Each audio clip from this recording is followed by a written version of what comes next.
3 years ago in our state of Wisconsin, back in the United States, a man went into a Sikh temple and in a terrible act of violence killed 6 innocent people, Americans and Indians.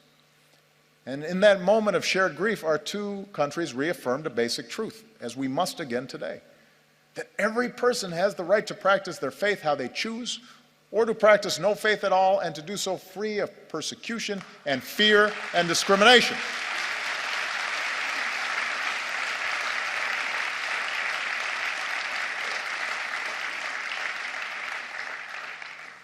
The peace we seek in the world begins in human hearts. And it finds its glorious expression when we look beyond any differences in religion or tribe and rejoice in the beauty of every soul. And nowhere is that more important than India. Nowhere is it going to be more necessary for that foundational value to be upheld. India will succeed so long as it is not splintered along the lines of religious faith, so long it's not splintered along any lines and is unified as one nation.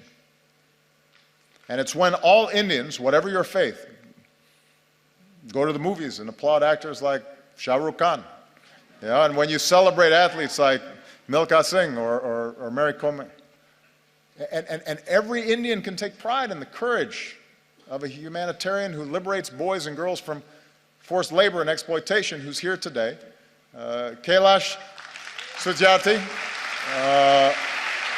our most recent winner of the Nobel Prize for Peace. So that's what unifies us. Do we act with compassion and empathy? Are we measured by our efforts, by what Dr. King called the content of our character, rather than the color of our skin or the manner in which we worship our God?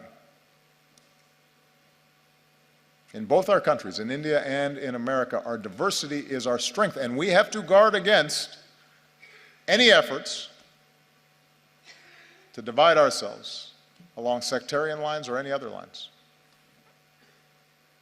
And if we do that well, if America shows itself as an example of its diversity and yet the capacity to live together and work together in common effort, in common purpose, if India, as massive as it is, with so much diversity, so many differences, is able to continually affirm its democracy, that is an example for every other country on earth. That's what makes us, not just the size of our economy or the number of weapons we have, but our ability to show the way in how we work together and how much respect we show each other.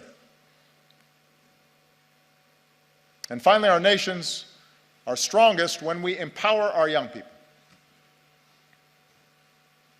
Because ultimately, you're the one who has to break down these old stereotypes and these old barriers, these old ways of thinking.